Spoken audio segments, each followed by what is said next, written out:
আজকে আমার শখের কিছু জিনিস দেখাবো। আমার বাসায় হচ্ছে 2টা বারান্দা আছে, এর মধ্যে আমি প্রথমেই বারান্দাটা দেখাই। এই বারান্দাতে আমি শখ করে আমার হবি থেকে অনেকগুলা তরকারি গাছ লাগিয়েছি। তো আমি এক এক করে একটু দেখাবো যে আমার বারান্দায় আসলে কি কি গাছ আছে এবং কোন কোন গাছে সবজি ধরেছে। তো আমি একটু ফার্স্টে বলে রাখি যে মোস্ট অফ দ্য বেশিরভাগ গাছই হচ্ছে সবজি গাছ।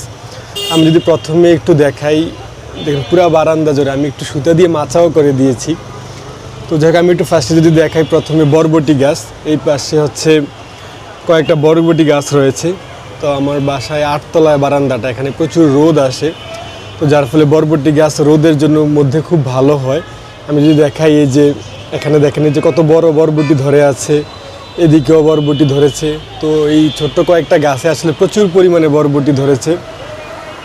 এরপরে যদি আমি দেখাই, এখানে আরেকটা, এটা হচ্ছে ঝিঙ্গা গাছ, এই যে ঝিঙ্গা গাছ। তো এখানেও ঝিঙ্গা গাছে ফুল ধরে আছে, ওখানেও অনেকগুলো ফুল ধরে আছে। তো ঝিঙ্গা গাছে অনেকগুলো ঝিঙ্গাও ধরেছে। আমি যদি একটা ঝিঙ্গা দেখাই, এই যে বন্ধুরা দেখতে পাচ্ছেন, এই যে ঝিঙ্গা গাছে ঝিঙ্গা ধরে আছে। এইদিকে এখানেও আরেকটা ঝিঙ্গা ধরে আছে। এগুলা হচ্ছে 4-5 দিন পরে হারভেস্ট করা যাবে, খুব দ্রুত বড় হয়ে যায়।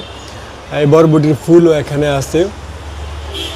এই দিকটাতে আবার অনেকগুলা ঢেঁড়স গাছও লাগিয়েছি। তো ঢেঁড়স গাছ আমরা জানি যে প্রচুর রোদের মধ্যে ভালো ঢেঁড়সের ফলন হয়।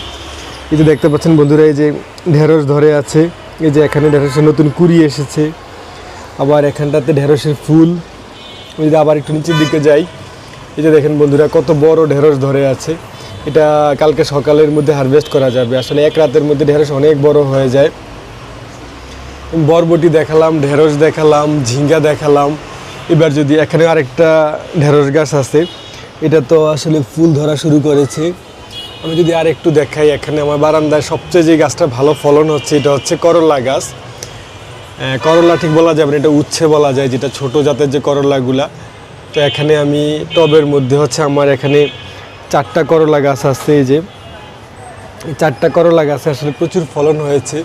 তো আমি কয়েকদিন আগে হারভেস্ট করেছি, এখনও গাছে কিছু করলা রয়ে গেছে। এই যে আমি যদি দেখাই, এই যে খুব ছোট সাইজের করলা, এগুলো খুবই সুস্বাদু হয়ে থাকে করলাগুলা। এত পরিমাণে করলা ধরেছে আসলে কল্পনা করা যাবে না।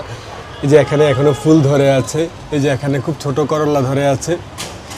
তো আমি একটা বারান্দা দেখালাম, আমি যদি একটু সুযোগ করি আপনাদেরকে আরেকটা বারান্দা দেখাই। জাস্ট আমার গার্ডেনিং আমার খুব হবি, আমার খুব শখের একটা জায়গা। সো আমি এই জিনিসটা আপনাদের সাথে শেয়ার করতেছি। আমি এবার আমার আরেকটা বারান্দা দেখাবো। এই বারান্দাটা আবার একটু বৈচিত্র্যতা আছে। এখানে আমি আসলে পুঁইশাক গাছকে ফোকাস করেছি। তো এই বারান্দার মধ্যে হচ্ছে অনেকগুলো পুঁইশাক গাছ লাগানো। আমি যদি একটু টব থেকে দেখাই, এই যে এখানে অনেকগুলো টবের মধ্যে প্রায় আমার এখানে 6 থেকে 7টা পুঁইশাক গাছ আছে।